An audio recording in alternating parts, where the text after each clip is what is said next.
the coast. They did it on very little food.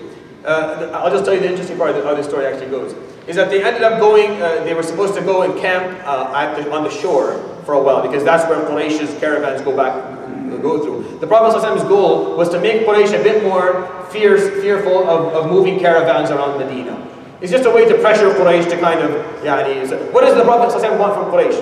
I don't want you to forget this point. This point is very important. I'm talking, and in the back of my mind is that you should know what the Prophet needs from Quraysh. He needs from them one thing.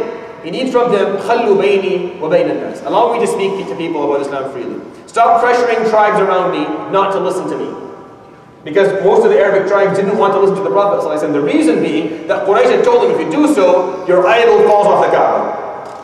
And you're no longer a part of our religious group, and we're going to exile you completely. So all the tribes are scared of that. They don't want that. So in order for them to listen to the Prophet, Quraysh has to say he's cool. We'll listen to him. And the Prophet doesn't want to force anyone into Islam. He just wants this chance to talk about it. Can you just listen to me? If you don't like it, fine, don't take it. I encourage you not to take it if you don't want it. But I want the ability to speak freely. That's all he was looking for, just the freedom of speech. That's it. But Quraysh was denying him that. So he was trying to pressure Quraysh into allowing him to speak, which is what Sulh al-Hudaybiyah is going to turn into in a minute. Or not in a minute. So Abu Ubaidah, he camps there, and he's run out of food, and Sahaba aren't, Arabs don't really know the sea very well. Well, obviously they're living in the middle of the desert, so the sea to them is a scary place, and they're not really accustomed to it. They don't know how to fish, so the Sahaba were trying to fish. They were making, these rods, and they were trying to, and they were failing completely. They had no idea what they were doing whatsoever. And out of the grace of Allah subhanahu wa ta'ala, a large fish washed up on shore, a dead whale basically. The Sahaba had never seen a whale before. They'd never seen a fish so big. So they didn't know what they saw, and if you go to the books and you find the description, it's hilarious. One of the Sahaba said, "We saw a fish, its eye is like a bathtub." Like he can sit in his eye and just bathe, and that's how big he saw the fish to be, like the whale to be. And they were talking about the amount of meat, and when this whale washed up, they were asking, do we eat? Do we not eat? It's dead. It wasn't slaughtered properly. So Abu Ubaidah says, Wallahi, whether it's slaughtered properly or not, we are starving to death, so we're going to eat regardless of anything. So they ate. And Jabir tells us that we ate until we became plump, like we actually became fat. Like after a couple of weeks of sucking on dates with almost nothing, we ate to the fact that we were being fat and plump. And when we went back to the Prophet, we had taken some back, and we told him, Rasulullah, we saw a fish that was this big and this big, and they started describing this fish. That, Ya Rasulullah, its ribs, a couple of camels can walk under its ribs, it's so big. You can take meat with a shovel, Ya Rasulullah, from inside of it. So the Prophet was laughing, and they're saying, Ya Rasulullah, we ate, but we didn't slaughter. فقال أحلت لكم ميتتان ودمان.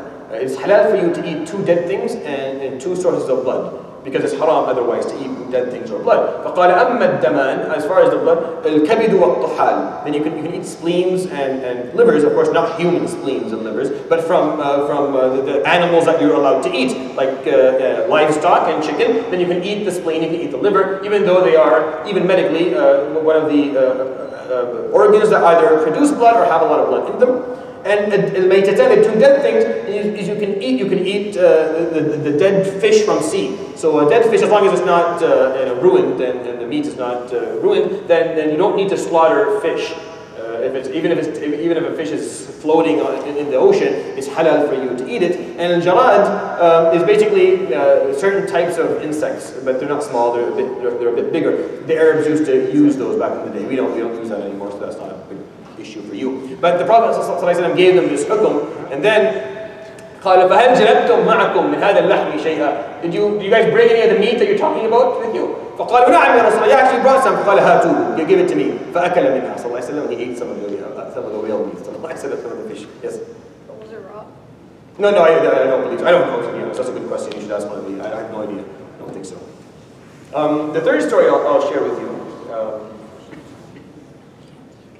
is Abdul Rahman's troops to Dawmat al-Jandal. Can you go forward? Did I put in a speech, or did I not include it? Okay, perfect. I keep that.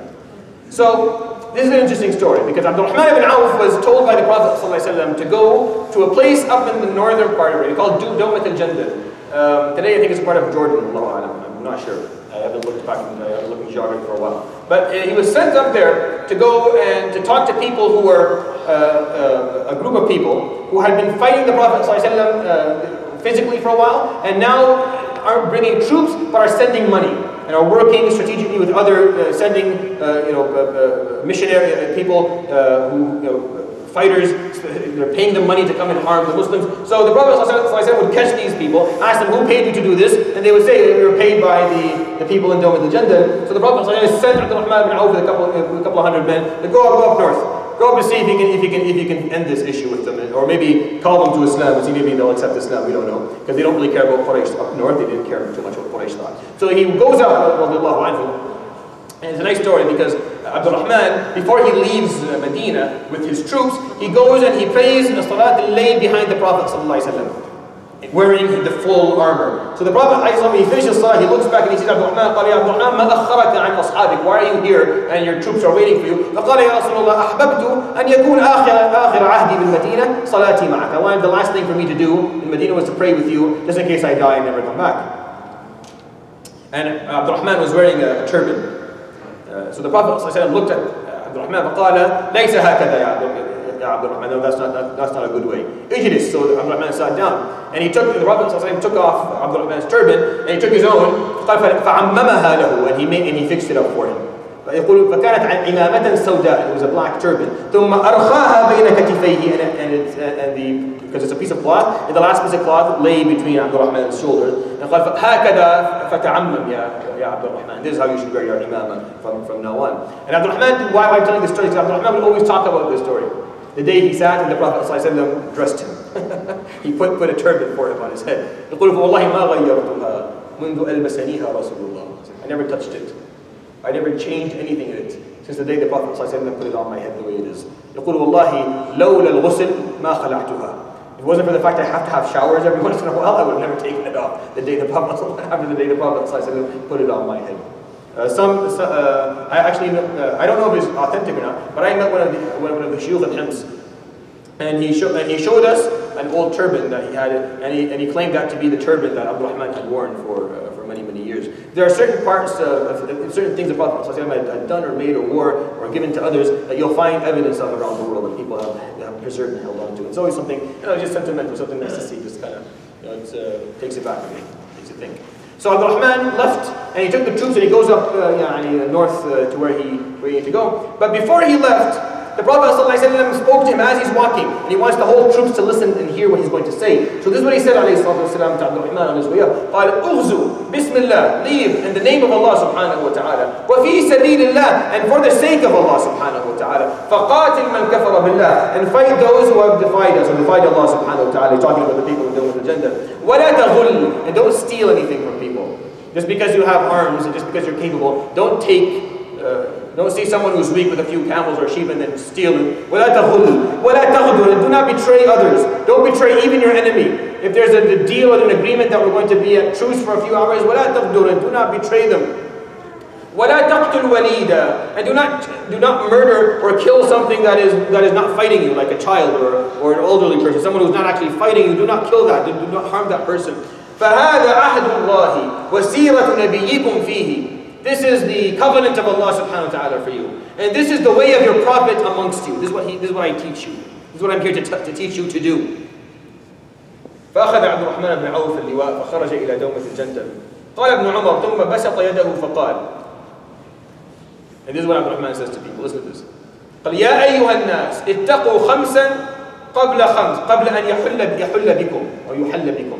There are 5 things you want to protect yourselves from before things get really bad, before you fall into a problem that you cannot fix after that. And these are the 5 things that he said. قال ما نقص مكيال قوم إلا أخذهم الله بالسنين ونقص من الثمرات لعلهم يرجعون. When people start cheating financially, when they sell you, they're not selling you fairly. When they're buying from you, they're not being fair, or they're using riba, or they're whenever financial corruption enters a group of people, Allah subhanahu wa ta'ala أخذهم بالسنين ونقص من الثمرات. What's coming to them are difficult years of poverty and lack of provision. That's what's going to happen. Is that going to be, here's my question for you. Is that going to be mythical? Meaning, is that going to happen in a mythical way? You don't deal fairly with people financially, and suddenly everyone becomes poor? Or is it the natural consequences of people cheating each other financially? What happens when we start cheating one another? When riba starts spreading amongst us? When we're not fair? What's going to happen? Money falls in the hands of the wrong people. And the rich get richer and the poor get poorer, and that's what happens. You have years of poverty. See, what the Prophet ﷺ taught us, the rulings he taught us, the ways of life he taught us, lead to prosperity. And going against them naturally leads to loss and leads to difficulty. It's not a mythical relationship. And sometimes we're taught things in a way that makes us feel like that. But that's not the truth. That's not how things actually work. The second thing, وَمَا نَكُذَ قَوْمٌ عَهْدَهُمْ إِلَّا سَلَّطَ اللَّهُ عَلَيْهِمْ عَدُوَّهُم. And a group of people, if they betray one another, then and Allah subhanahu wa ta'ala will send their enemy amongst them to beat them. Well, think about it for a moment. If I betray you and you betray me, then the fabric of our society becomes very weak. Of course our enemy is going to beat us. It's the natural consequence of us being people who aren't trustworthy amongst each other. If I can't trust you, you can't trust me, we don't deal with each other with trustworthiness, then of course we're going to have a weak society and enemies will come and eat you up and destroy you. It's a natural consequence, yes. Sorry? Well, the Muslims, were they fighting amongst each other, or was it the munafiqeen?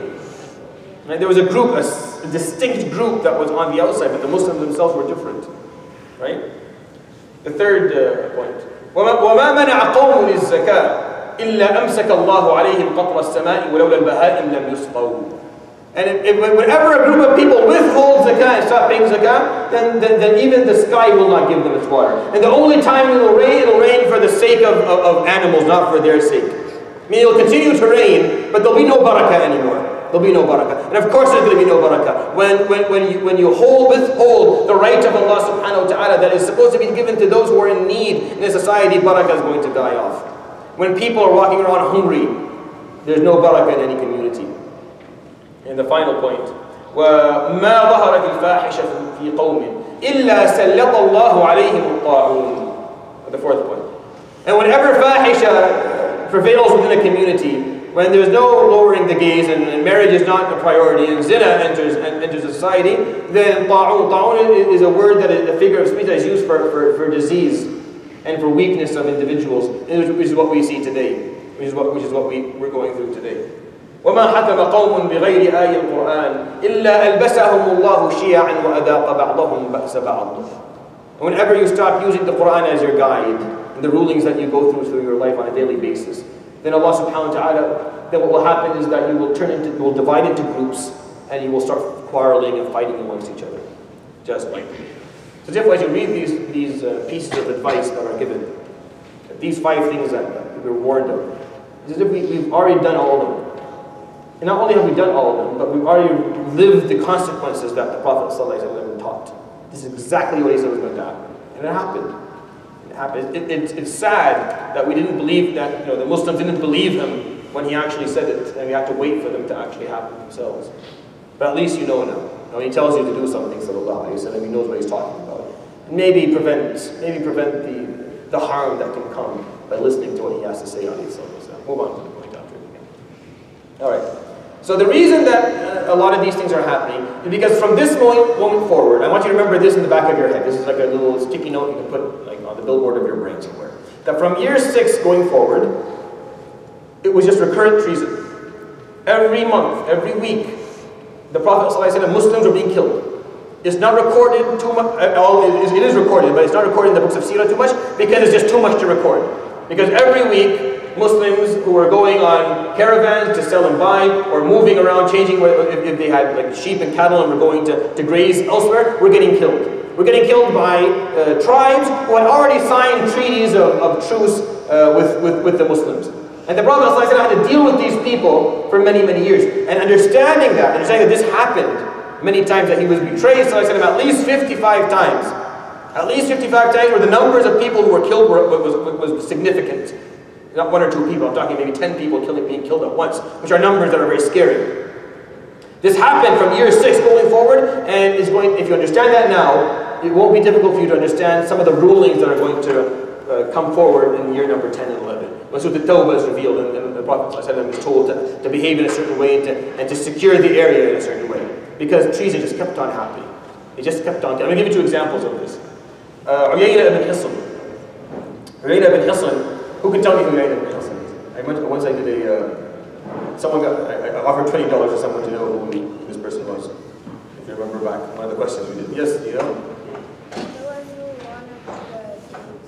Very good, very good, very good. Mumtaz, perfect. He's one of the leaders of Ghatafan. He was there on the day of Ahzab. He was the leader of Ghatafan, and he almost, took some of the dates of Medina and went back. So Uyayna ibn Hisn is still working against the Prophet ﷺ against the Muslims quite aggressively. So what he does is he's gone from doing the war thing. He just has a troop of small troops, a group of people, and he goes around looking for Muslims who are outside of Medina a bit, who are not necessarily properly protected. And he would go and he would slaughter and he would steal everything. And one day what he did was, he was able to get, Abu Dharr al-Ghifari, Abu Dharr, one of the great Sahaba, his son Dharr, his actual son, and his son's wife, they owned a few camels and sheep, and they had a small tent where they were living, and this man Uyayna came to them, he slaughtered Dharr, he killed Dharr, he stole his wife and stole everything with him and left. And this was a big deal, because Dharr was one of the sons of the great Sahaba, and he was a great Sahabi himself, and the Prophet ﷺ sent a troop after Uyayna ibn Hisn to catch him. He sent them after, and this is an example of something that happened. And they were able to successfully retrieve the camels. However, the wife of Dharr was able to escape. It's a funny story of how she escaped. In the midst of the fighting, she jumped on one of the camels that the Sahaba had brought. So the Sahaba came and caught Uyayna ibn Hisn and the people with him, and there's some fighting going on. So she runs, she breaks loose, and she looks for a camel that doesn't have someone riding it or something she can use. And they tell her, this is the camel of the Prophet ﷺ. Jump on it and leave. So she jumps on the camel and she goes back and she's pregnant. And the Sahaba were successful of actually retrieving all the rest of the camels and capturing Uyayna and everyone else. And she makes it back. When she makes it back, she tells the Prophet ﷺ, Ya Rasulullah, I made it. Of course, she's very scared and traumatized. Her husband was killed and she almost lost her life. Ya Rasulullah, وَلَقَدْ نَذَرْتُ إِذَا وَصَلْتُ لِلْمَدِينَةِ أَنْ أَذْبَحَ النَّاقَةِ I made an oath that if I made it to Medina safely, I would slaughter this camel and give its meat. فَقَالَ وَاللَّهِ مَا جَزَيْتِيهَا بِخَيْرٍ He said, Wallahi, you made a very, this is not a good way to pay back this poor camel. Why would you slaughter the thing that saved you? So she didn't know what to say because she wasn't thinking. And you see here, in the point that I'm trying to make, the Prophet ﷺ thought a bit differently than people back at the time. Back then, for them to say that was a normal thing.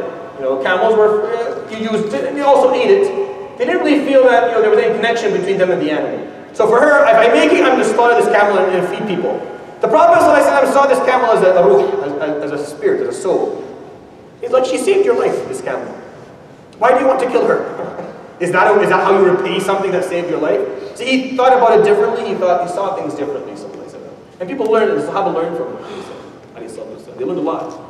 And she said, okay, Rasulullah, I made an oath, so what do I do? فقال, لا نذر في معصية الله ولا نذر فيما لا تملكين.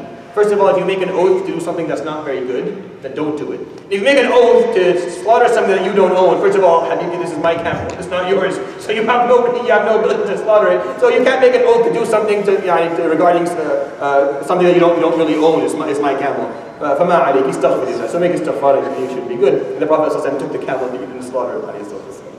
Another example is the 2 tribes of Uqal and Urayna. This is a very difficult story to tell. I didn't tell it the last 2 times I've done Sira here. I didn't tell this story.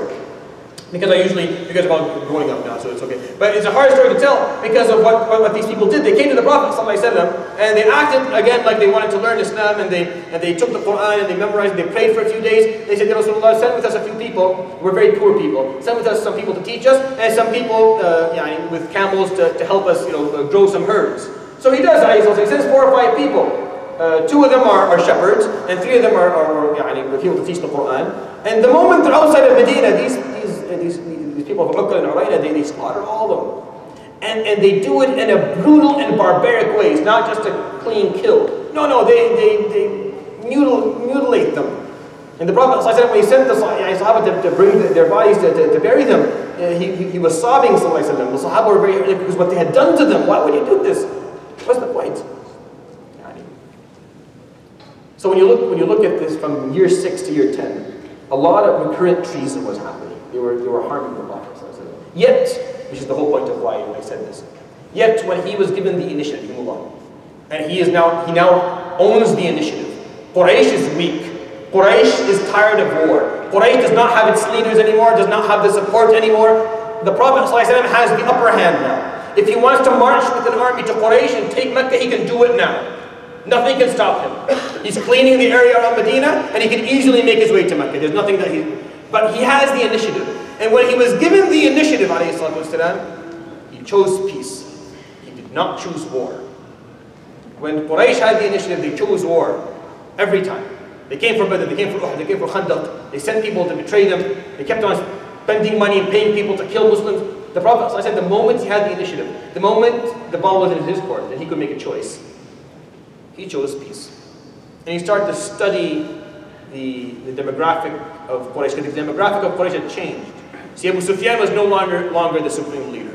After Ahzab, they pushed him aside. Abu Jahl already died. Umayyah bin Khalaf already died. A lot of the big people aren't there anymore. Some of them died of old age. So who was left? A different generation. Ikrimah ibn Abi Jahl. So Ikrimah was one of the leaders, the son of Abu Jahl. And Safwan, the son of Umayyah bin Khalaf, the guy who mistreated Bilal radiallahu anhu. And Suhayl ibn Amr, another one. And a bunch of other people were younger. These people didn't have the same wisdom that their fathers had, so they're a bit more, I don't know, reactive. They're impulsive. They'll do something stupid because they don't think things through. But at the same time, they have a different understanding of Islam, so they're a bit more open-minded to the deen itself. So it's a kind of a weird mix that he was dealing with, sallallahu alaihi wasallam. But he has some hope.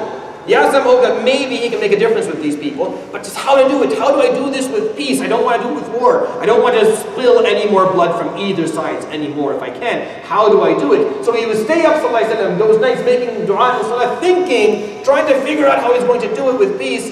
And one night he's sleeping, sallallahu alaihi wasallam, and it's like one of those light bulb moments. He wakes up, sallallahu alaihi wasallam, and he said, I know it. I'm going to do it through Allah. I'm going to enforce peace through Allah. He said that, no one understood anything. What do you mean? Even you're like, so how is that going to magically work? No, he had a plan. The plan is amazing. It shows you how intelligent he was. What he saw in the dream, he saw that he was going to make Umrah, and the Sahaba were with him. Who knows Surah Al-Fatih? Right? Surah Al-Fatih, that's the ayah, لَقَدْ صَدَقَ اللَّهُ, right? رَسُولَهُ الرُّؤْيَا بِالْحَقِّ لَتَدْخُلُنَّ الْمَسْجِدَ الْحَرَامَ إِنْ شَاءَ اللَّهُ آمِنِينَ مُحَلِّقِينَ رُؤُوسَكُمْ وَمُقَصِّرِينَ لَا تَخَافُونَ فَعَلِمَ مَا لَمْ تَعْلَمُوا فَجَعَلَ مِن دُونِ ذَلِكَ فَتْحًا قَرِيبًا. The dream that you saw, you were going into Mecca with the Sahaba. Some of you have shaved your head, some of you just trimmed the hair, making Umrah, is going to come true. But how is that going to enforce peace? Here's the genius part. All right. Let me give you a background. In Arabia, Quraysh can do a lot of things. It cannot stop you from making Umrah or doing Hajj. It cannot do that. If you come saying Labbaik Allahumma Labbaik, you're going to enter. They could hate your guts. They could be fighting you for the last 10 years. That's why at the time of Hajj, everyone put down their weapons. And everyone would come and make Hajj. Even though the same two tribes have been fighting for the last 50 years. But during Hajj, nope. They're not buddies or anything, but no fighting in Hajj. And you cannot tell this tribe, go back, you can't do Hajj. It's my Kaaba. Quraysh can't do that.